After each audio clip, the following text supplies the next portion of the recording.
प्रियंका संभव, भारत बदल रहा है और इस बदलाव में जो हमें दिख रहा है वो ये कि केवल पुरुष ही नहीं, महिलाएं भी हिस्सेदारी अपनी बढ़ा रही हैं और देश की हर महिला को वित्तीय आज़ादी के लिए प्रेरित करती है HDFC म्यूचुअल फंड की मुहिम बरनी से आज़ादी in association with TV9 network, जिसमें हम उन महिलाओं की बात कर रहे हैं जो अपना कुछ कर रही हैं, आगे बढ़ना चाहते हैं और जो पहले से ही फाइनेंशियली इंडिपेंडेंट हैं। इन कहानियों में खास बात क्या है?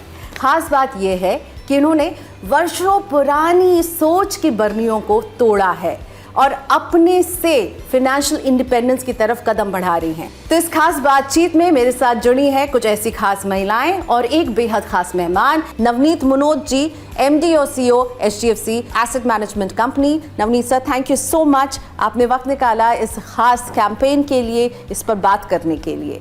और इसके साथ मेरे साथ हैं कुछ खास महिला उद्यमी, रिमझिम साइकिया MD तात्विक Ayurveda and wellness private limited, Disha Garg founder हैं दिशा क्लोथिंग की, प्रतिभा शर्मा फाउंडर 1111 स्लिमिंग वर्ल्ड। इन तीनों की कहानियां सुनेंगे, लेकिन उससे पहले ये जो हमारी पूरी जो ये कैंपेन है, इसके पीछे की आपको कहानी बताते हैं, इसकी एक झलक देखते हैं।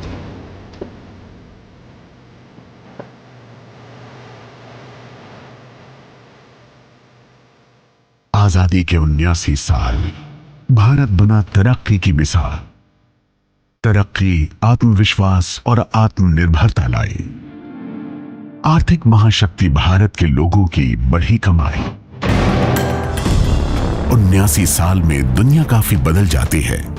पहले सिर्फ पुरुष कमाते थे, आज महिला भी कमाती है।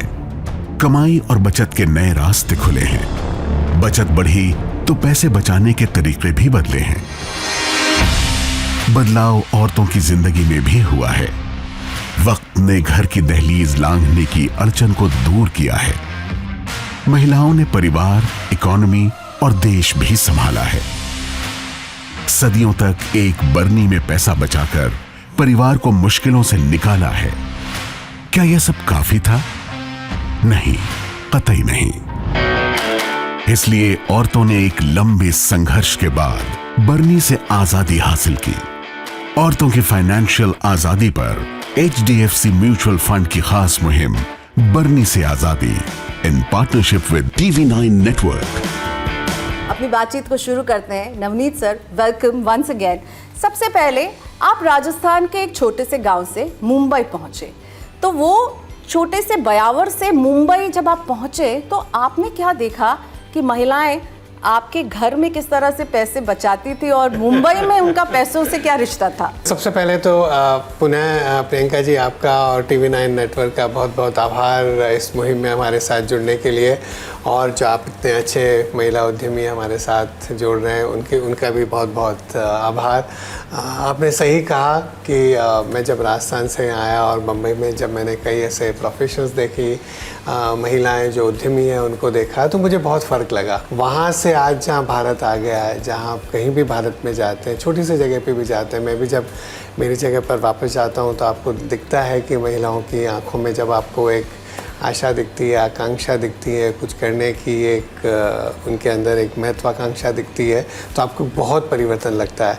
और आपने सही कहा कि हमारी जो सोच थी बरनी से आज़ादी के अमृत महोत्सव पर जब 2021 में हमने कहा कि भारत को राजनीतिक आज़ादी मिल गई है, कुछ मायनों में आर्थिक आज़ादी भी हम बहुत आगे बढ़ रहे हैं, देश बहुत आगे तेज़ी से आगे बढ़ रहा है, लेकिन हर महिला को एक वित्तीय स्वतंत्रता मिले और किस तरह से हम ज़्यादा से ज़्यादा इस लोगों को इस प्रयास में जोड़ सकें, तो ये हमारा एक कहूँगा कि एक मुहिम है। आप 30 साल से इन्वेस्टमेंट की दुनिया से जुड़े हुए हैं, ठीक है। अब इस 30 साल में आपने औरतों का रिश्ता पैसों से कैसे बदलते हुए देखा? बहुत बदलते हुए देखा है। सो सदियों से महिलाएं अच्छी मैं कहूँगा कि बचत में अच्छी रही हैं। घर में 100 रुपये की कमाई होगी तो कहीं ना कहीं 10-20 रुपया बचा के रखेगी, चाहे वो रसोई की बर्नी में रखे, चाहे वो कहीं गद्दे के नीचे रखे, कहीं अपनी अलमारी में छुपा के रखे कि जिस दिन परिवार में ज़रूरत होगी तब वहीं से पैसा निकलेगा।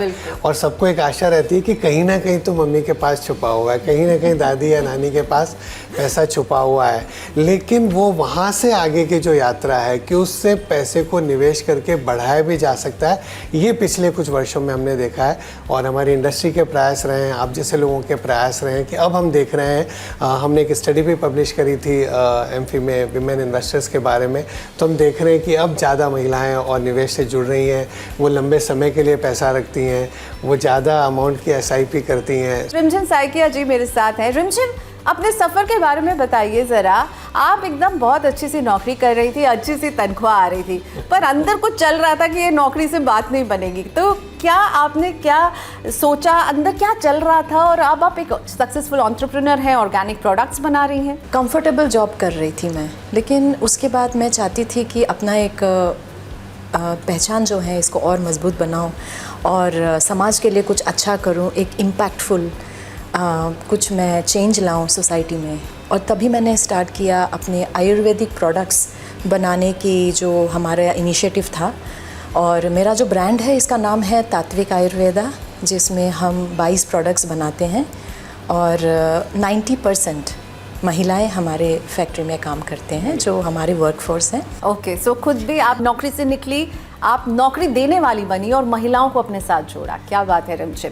दिशा, नृत्य से ग्रेजुएशन करने के बाद घर में रोटी बनाई, बड़ों की देखभाल की, बच्चों को संभाला, पर अंदर था कि भाई कुछ करना है। 10 साल बहुत लंबा टाइम होता है जब आप अपने काम से छोड़ चुके हो। आपने पढ़ाई करी, शादी कर ली, बच्चे हो गए, आप अपना आत्मविश्वास खो देते हैं। नया शुरू करना हमेशा मुश्किल होता है, और बिल्कुल ज़ीरो से तो करना बहुत ही मुश्किल होता है। पर मुझे यही लगता है कि अगर आप चाहते हो, कहते हैं where there's a will there's a way, जहाँ पे आप करना चाहें तो आप बहुत आगे निकल सकते हैं। कितना लड़ना पड़ा दिशा? बहुत मुश्किल था। घर में सबको यही लगता था कि भाई क्या करना है, बुटीक्स तो बंद ही हो रहे हैं, you know, no encouragement from the family. But हाँ, मेरे पेरेंट्स, उनको पता था, they have seen my hard work, उन्होंने मेरी मेहनत देखी है कॉलेज में, तो उनको ज़रूर कहीं ना कहीं होता था कि भाई कुछ कर लेती तो अच्छा होता। और वो line, those lines stayed with you, कुछ कर लेती तो कुछ करना था। कुछ अब करना दिशा था। क्लोथिंग खुल गया, अब एक बुटीक आप चला रही हैं साउथ दिल्ली में। बिल्कुल। क्या बात है। प्रतिभा, आप वेलनेस सेंटर चलाती हैं मुंबई में, लेकिन वेलनेस सेंटर का सपना जो अभी लग रहा है कि वाह आपने बहुत अचीव किया, जब आपने सोचा था बहुत मुश्किलों का सामना किया? मेरा जो जर्नी था वो मेरी खुद की पर्सनल जर्नी से स्टार्ट हुआ था। व्हेन मेरा बेबी बॉर्न हुआ तो उसके बाद मेरा वेट बहुत ज़्यादा बढ़ गया था, एंड मैं खुद को कभी उतने वेट पे नहीं देखा था, तो मेरा कॉन्फिडेंस बहुत जा रहा था। सो मैं कांदिवली के एक जिम में गई, वहाँ मैं खड़ी थी and I was so clueless कि सबके लिए कॉमन ही प्रोग्राम है, कॉमन डाइट प्लान है, कॉमन मशीन्स हैं, सब है। सो मेरी एक जो पोस्ट प्रेग्नेंट बॉडी होती है उसके लिए कुछ स्पेशल नहीं था। तब मैंने वहाँ से सोचा ये मेरी प्रॉब्लम को मैं अपॉर्चुनिटी में कैसे कन्वर्ट करूँ। सो मैंने अभी जो 11-11 फिटनेस सेंटर है, ये बहुत छोटे से स्टार्ट किया था हमने। सो वहाँ पे कैसे, वहाँ पे हमारा जो यूएसपी है कि if a post pregnant body, if a menopause body, if a male who is not very okay to go with any centre, so उनके लिए सबके लिए कस्टमाइज्ड प्लान है। एंड थोड़ा हम लोग कंफर्टेबल एनवायरनमेंट क्रिएट करते हैं, बिकॉज बहुत ज़्यादा लोग ओके नहीं होते इस बात को शेयर करने के लिए। सो वही प्रॉब्लम्स को मैंने अपॉर्चुनिटी में कन्वर्ट करके और अपना ये स्लिमिंग सेंटर स्टार्ट किया। जो गैप देखा उससे आपने भरने की कोशिश की, और अब आप एक स्लिमिंग सेंटर चला रही हैं। रिमझिम, आप जो महिलाओं को एम्प्लॉय करती हैं, इससे जुड़ा एक सवाल आप कह रही थी, मैं मनोज सर से पूछना चाहती हूँ। जैसे मेरी फैक्ट्री में बहुत सारे महिलाएं काम कर रही है, जो सैलरी वो घर लेके जाते हैं, उनको हम जागरूक कैसे करें ताकि वो कुछ सिर्फ सेविंग ही नहीं, कुछ इन्वेस्ट भी करें अपने बच्चों के फ्यूचर के लिए, अपने फ्यूचर के लिए, अपनी फ्रीडम के लिए, अपने एक आइडेंटिटी, एक पहचान बनाने के लिए। यही हमारी मुहिम है, बढ़नी से आज़ादी। मुझे पक्का विश्वास है कि आप उनको जितनी भी तनख्वाह दे रहे हैं, आप उनको जितना भी हर महीने दे रहे हैं, कुछ तो वो ज़रूर बचाते होंगे। कितनी भी महंगाई हो, कितना भी घर का खर्चा हो, लेकिन महिलाओं की एक आदत तो ज़रूर है कि कुछ तो वो कैसे न कैसे बचा लेगी उसमें से। अब आपको जो आगे का कदम उठाना है कि वो जो बचत कर रही है उसको वो निवेश कैसे कर दे, उस बचत को निवेश में कैसे बदलना है, ताकि वो पैसा जो अगर आज 100 रुपये बचा रही है या 1000 बचा रही है, वो 1000 ही नहीं रहे 10 साल बाद भी, 5 साल बाद भी वो बढ़े, वो भारत की प्रगति में भागीदार बने। जब आज अगर अगर आप पूंजी बाज़ारों में पैसा लगाते हैं, थोड़े भी रकम से शुरुआत करते हैं, एक SIP कर देते हैं, 500 रुपये महीने की भी करते हैं, और जैसे जैसे उनकी आय तो बढ़ेगी, आपका व्यवसाय बढ़ेगा, आप 2 साल बाद उनको और ज़्यादा देंगे, 5 साल बाद हर महीने और ज़्यादा देंगे, तो उनकी जो एक कैपेसिटी है निवेश करने की वो बढ़ती जाएगी, विश्वास बढ़ता जाएगा।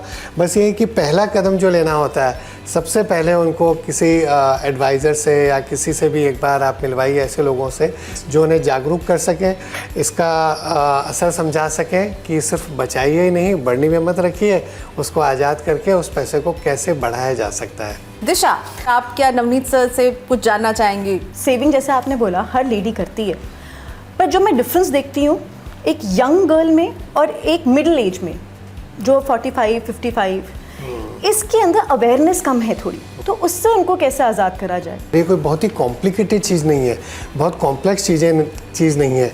जितनी महिलाएं दूसरी कॉम्प्लेक्स चीज़ें करती है अपने जीवन में, चाहे वो रसोई में करे, बच्चों के साथ करे या और जीवन में करे, उससे तो ये कम कॉम्प्लिकेटेड है। ये बहुत सिंपल है, बस थोड़ा सा एक कदम आगे बढ़ाना है और किसी की भी मदद से या खुद ही स्वयं भी, आजकल तो इतने रिसोर्सेज हैं, आप कहीं पर भी पढ़ सकते हैं और बहुत ईजी हो गया है इंटरनेट की वजह से और इन तरह के लोगों के माध्यम से कि वो थोड़ा सीख सकते हैं और फिर थोड़ी सी आत्मविश्वास की ज़रूरत है। नवनीत सर, क्लोजिंग रिमार्क्स आप उन तमाम महिलाओं को जो हमारी इस बातचीत को देख रही हैं। सही निवेश, संयम और समय, लंबा समय देना पड़ता है और महिलाओं में वो होता है क्योंकि 2 चीज़ें बहुत ज़्यादा ज़रूरी है। सही निवेश कर दिया, लेकिन अगर संयम नहीं है क्योंकि बाज़ार में उतार चढ़ाव आते हैं और लंबा समय नहीं दिया, तो जो विमेन में एक एबिलिटी है लंबा समय सोचने की और संयम की, तो अगर वो तीनों को साथ में रखें तो मुझे पूरा विश्वास है कि वो बहुत अच्छा करेगी। बहुत शुक्रिया Navneet sir for your kind words और हमारे लिए समय निकालने के लिए।